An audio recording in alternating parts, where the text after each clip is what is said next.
Olá, pessoal! Sejam muito bem-vindos e bem-vindas a mais um Direito Cash.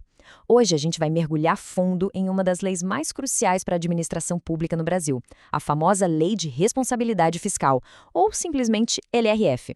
Pensa nela como a espinha dorsal que sustenta o equilíbrio das contas do governo. Bora entender como essa engrenagem toda funciona na prática? Mas antes da gente começar para valer, aquele pedido de sempre. Já clica no like e compartilha esse conteúdo com a galera nas suas redes sociais. Esse apoio de vocês dá uma força gigante para a gente continuar trazendo mais material de qualidade por aqui. Para nossa conversa ficar bem organizada, a gente vai seguir um roteiro simples. Primeiro, vamos entender o básico. O que é a tal da LRF? Depois, vamos explorar os seus 4 grandes pilares: o planejamento, as regras de despesa, os limites da dívida e, para fechar com chave de ouro, o sistema de controle e sanções. Então, vamos começar do começo. Antes de entrar nos detalhes de cada pilar, é fundamental a gente alinhar o que é essa lei e entender por que ela foi um verdadeiro divisor de águas na gestão pública do nosso país.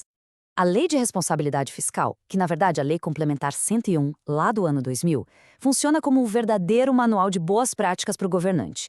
Ela basicamente diz, olha, o dinheiro público tem regra para ser gasto, para ser arrecadado e para ser administrado. E o detalhe mais importante, essa regra vale para todo mundo, do presidente da República ao prefeito da menor cidade do Brasil, sem exceção.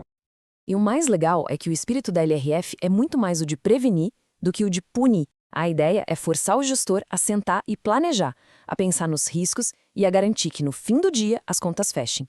Ela bota um freio nos gastos e no endividamento e ao mesmo tempo joga um holofote na gestão exigindo total transparência. Tudo isso para garantir a saúde financeira do país no longo prazo. Agora sim, vamos entrar no nosso primeiro pilar, o planejamento orçamentário. Se a gente imaginar que a LRF é uma casa, o planejamento é, sem dúvida, a fundação. Se a fundação for fraca, a casa inteira vem abaixo, não é mesmo? É aqui que o futuro das finanças do governo começa a ser desenhado. E esse planejamento não é feito de qualquer jeito. Ele segue um ciclo com 3 instrumentos que conversam entre si. Primeiro vem o PPA, o Plano Plurianual. Pensa nele como o grande plano de voo para um mandato de 4 anos. Depois, todo ano, temos a LDO, a Lei de Diretrizes Orçamentárias. Ela funciona como um GPS, traduzindo aquelas metas do PPA em prioridades para o ano que vem.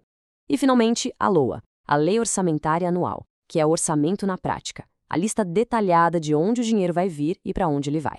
É um sistema que amarra a visão de futuro com a ação do presente. E foi aqui que a LRF trouxe uma inovação genial. Ela obrigou que a LDO viesse com 2 brindes super importantes. O anexo de metas fiscais, que é basicamente o governo dizendo nossa meta é arrecadar X e gastar Y, e o anexo de riscos fiscais, que é o plano B. E se a economia não crescer como esperado, o que a gente faz? Na prática, a LRF botou a gestão de riscos no centro da discussão. Muito bem, planejamento entendido, agora a gente avança para o segundo pilar, que é talvez a parte mais famosa da LRF, as regras da despesa. É aqui que a lei aperta o cinto e impõe limites bem claros sobre como o nosso dinheiro pode ser gasto, principalmente com a folha de pagamento do funcionalismo. O ponto central do controle de gastos da LRF está aqui. A lei diz que a despesa total com pessoal não pode passar de um certo percentual da receita corrente líquida, a famosa RCL. E o que é a RCL? De forma bem simples, é o total que o governo arrecada, já descontando as transferências que são obrigatórias por lei. Para a União, esse limite é de 50% da RCL. Para estados e municípios, um pouco mais, 60%. Manter esse gasto sob controle é simplesmente vital. E olha só que interessante, a LRF não para no limite geral, ela é mais detalhista e distribui essa responsabilidade. Ela fatia o bolo entre os diferentes poderes. Na esfera da União, por exemplo, o Executivo tem um teto de 40,9%, o Judiciário de 6% e o Legislativo de 2,5%. Isso é muito esperto porque impede que o único poder gaste demais e comprometa as contas de todo mundo. A responsabilidade é compartilhada. E para qualquer gasto público realmente acontecer, ele precisa obrigatoriamente passar por 3 etapas. Pensa que é como fazer uma compra online. Primeiro, vem o empenho. É quando o governo passa o cartão e reserva aquele dinheiro no orçamento. Depois, a liquidação. É hora de conferir se o produto chegou direitinho ou se o serviço foi bem feito. E só depois dessa checagem é que acontece o pagamento. É um cadeado triplo para garantir que o governo só pague por aquilo que ele efetivamente recebeu. Opa, só uma pausa bem rápida aqui. Se esse bate-papo está sendo útil para você, Que tal dar uma força? Compartilha com seus amigos, joga naquele grupo de estudos, isso ajuda demais o nosso canal a crescer e a gente a produzir ainda mais conteúdo como este. Beleza, recado dado, vamos em frente. Chegamos ao nosso terceiro pilar, os limites do endividamento. Porque não adianta nada controlar o que se gasta se a gente perde a mão no que pega emprestado, certo? Uma dívida descontrolada pode criar um problema gigantesco para as próximas gerações.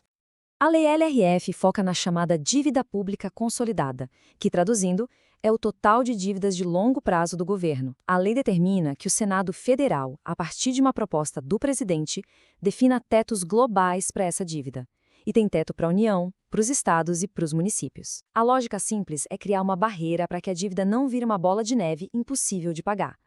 E aqui a gente toca num ponto que é tão importante que está na própria Constituição, a chamada regra de ouro. De forma bem direta, ela proíbe o governo de pegar dinheiro emprestado para pagar despesas do dia a dia, como salários ou a conta de luz.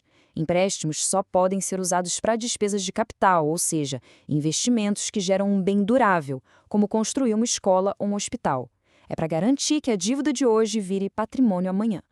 Para a gente entender como a violação dessas regras pode acontecer na prática, vamos lembrar do caso famoso das pedaladas fiscais. A manobra era a seguinte: o governo atrasava de propósito o repasse de dinheiro para os bancos públicos que pagavam benefícios sociais.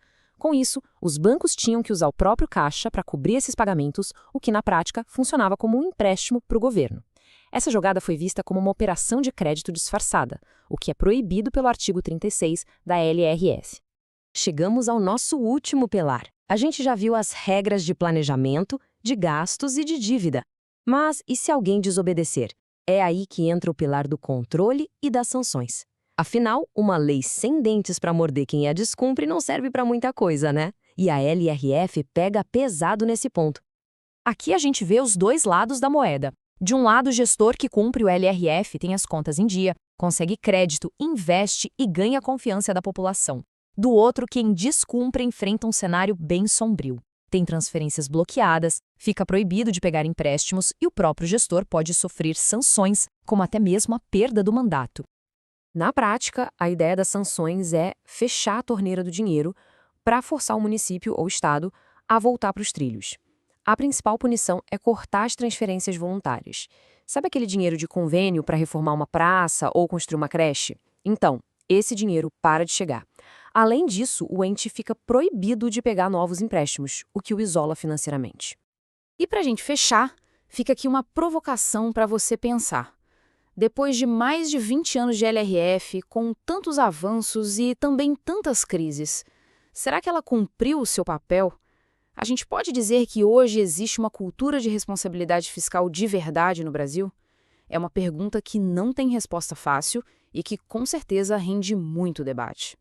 Pessoal, muito obrigado mesmo por terem acompanhado a gente até aqui. Eu espero de verdade que esse DireitoCast tenha ajudado a desvendar um pouco mais a LRF. Se você curte nosso conteúdo em formato de áudio, não esquece de seguir o DireitoCast lá no Spotify. Aí, claro, deixar o seu like aqui é fundamental pra gente. E se você prefere o formato em vídeo, é só procurar por DireitoCast tanto no YouTube quanto no TikTok. A gente se vê na próxima. Valeu!